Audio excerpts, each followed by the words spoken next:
નમસ્કાર, હું રાજ.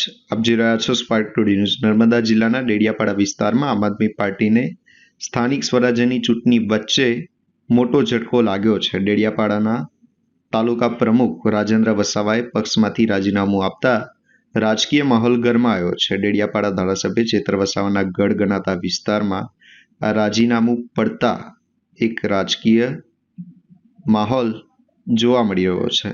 રાજેન્દ્ર વસાવાએ પોતાના રાજીનામા પત્રમાં પક્ષમાં સતત અવગણના અને બાદબાકી થતી હોવાના ગંભીર આક્ષેપો કર્યા છે. તેમણે જણાવ્યું છે કે તાલુકા પ્રમુખ તરીકે તેમની જવાબદારી તેમણે નિષ્ઠા અને ઈમાનદારીથી નિભાવી હતી. વર્ષ 2012માં ડેડિયાપાડા વિસ્તારમાં પાર્ટી મજબૂત બનાવવા પોતાની અને ટીમની મહત્વપૂર્ણ ભૂમિકા રહી હોવાનું પણ જણાવ્યું હતું. રાજેન્દ્ર વસાવાના જણાવ્યા મુજબ ઉમેદવાર પસંદગીથી લઈને વિવિધ નિર્ણય પ્રક્રિયામાં તેમની જાણ કરવામાં આવી નહોતી અને મંતવ્ય પણ લેવામાં આવ્યું ન હતું. સાથે જ કોઈ પણ કમિટીમાં સ્થાન ન આપવાનો પણ આક્ષેપ કર્યો છે. ઉલ્લેખનીય છે કે અગાઉ પણ ડેડિયાપાડા વિસ્તારમાં આમ આદમી પાર્ટીના અનેક નેતાઓના રાજીનામાઓ પડી ચૂક્યા છે. ત્યારે હવે રાજેન્દ્ર વસાવાના રાજીનામાથી સ્થાનિક રાજકારણમાં નવી ચર્ચાઓ શરૂ થઈ છે.